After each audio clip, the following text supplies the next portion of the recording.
From the opinion pages of the Wall Street Journal, this is Potomac Watch. A Justice Department search finds 6 more classified documents at Joe Biden's Delaware home as the White House prepares to get a new chief of staff. Welcome, I'm Kyle Peterson with the Wall Street Journal. We are joined today by my colleagues, columnist Kim Strassel and editorial board member Colin Levy. News over the weekend was that federal agents had searched Joe Biden's home in Wilmington for nearly 13 hours on Friday, and they turned up 6 sets of documents with classification markings. The statement from Bob Bauer, the president's personal attorney, said that having previously identified and reported to the Justice Department a small number of documents with classification markings at the president's Wilmington home, and in the interest of moving the process forward as expeditiously as possible, we offered to provide prompt access to his home to allow DOJ to conduct a search of the entire premises.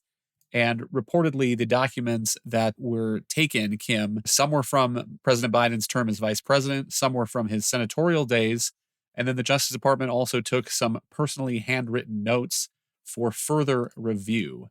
And Kim, I wonder what you make of this. Now we have documents, classified material in President Biden's Penn Biden Center office, in his garage next to the Corvette, in his home, and now another set of documents found in his home after the president's attorneys had already presumably searched it. Yeah, 5 different findings in the end. And several of them, by the way, coming after you noted that the Biden team had said that they had done a thorough search. And to me, this is really the thing that sticks out in this is I think that the Department of Justice made a very big mistake, whether it was intentional or a mistake. Back in the beginning, we have reporting saying that there were discussions about whether or not DOJ shouldn't have led up this search from the beginning.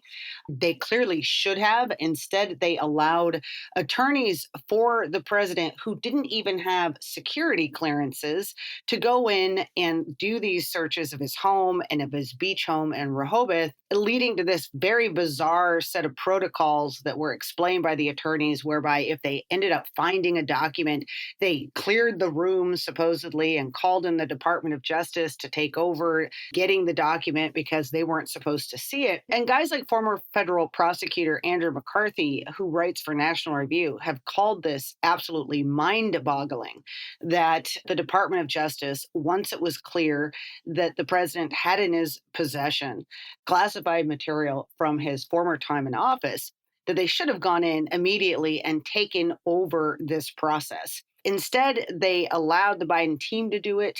They clearly missed things, and it also set up this double standard in that was certainly not the way that they had treated Donald Trump, where FBI agents raided the house and his attorneys weren't even allowed to be present. So they finally got it together and went and did this on Friday, and it turns out a lot more there. And by the way, one last little issue on this.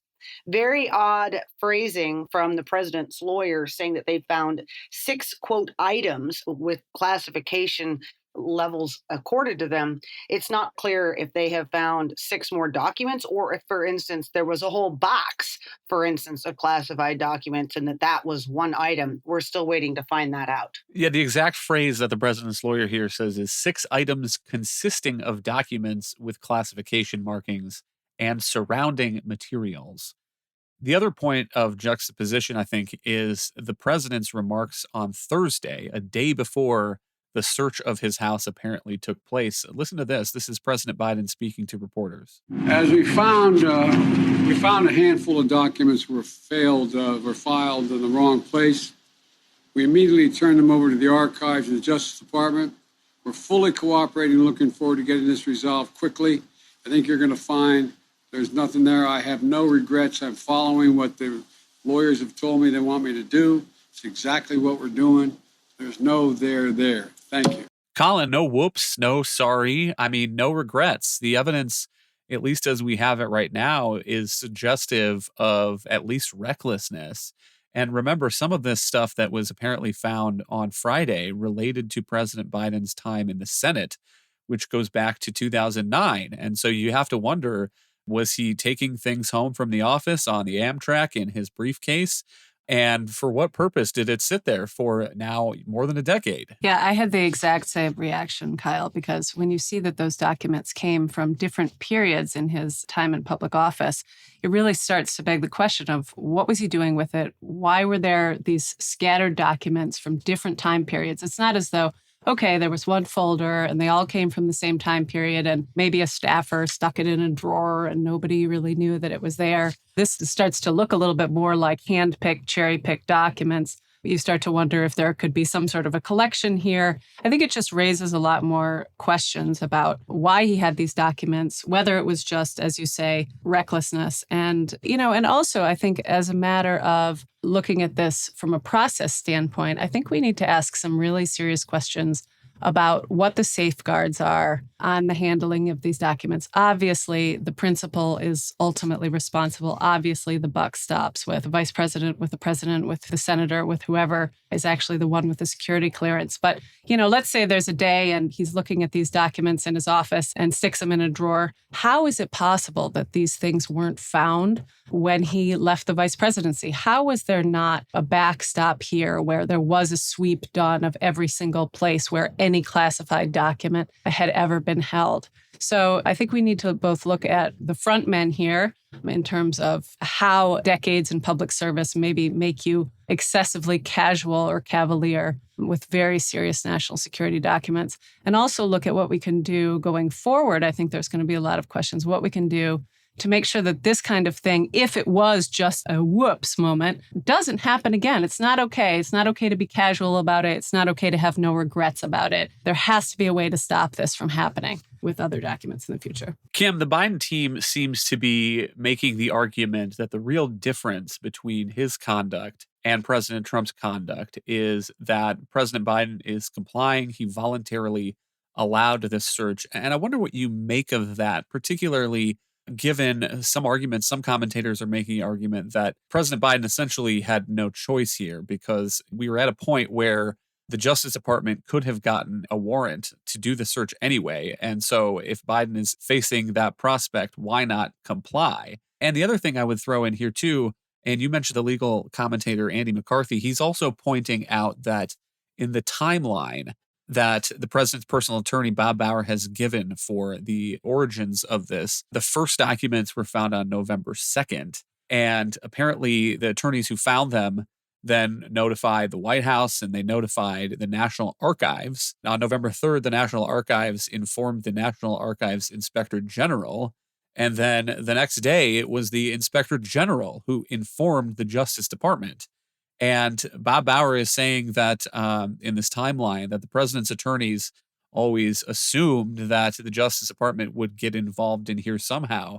But it does, Kim, I think, raise questions about how forthright and how compliant they have been throughout this. Yeah, that clip you played of Biden, he said, which is not entirely accurate. He said, as soon as we found these documents, we let the archives know, we let the Department of Justice know. Incorrect, as you just pointed out.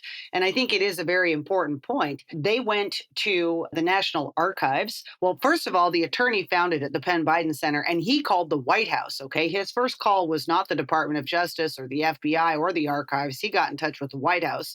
The White House then got in touch with the National Archives.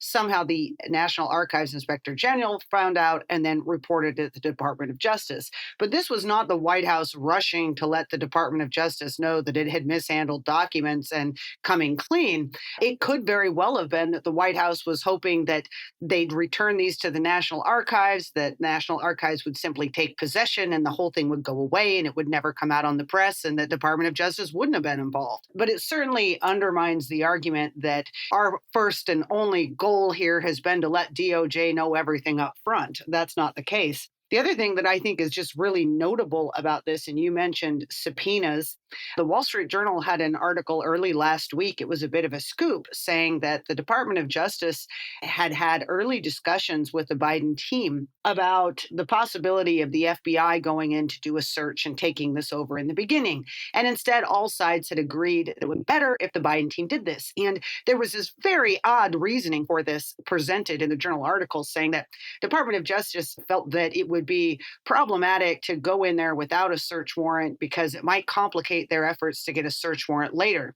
Now, that made no sense to me as I read it. And clearly, it didn't make any sense because DOJ did go in here this time without a search warrant, proving that they could have done that from the beginning.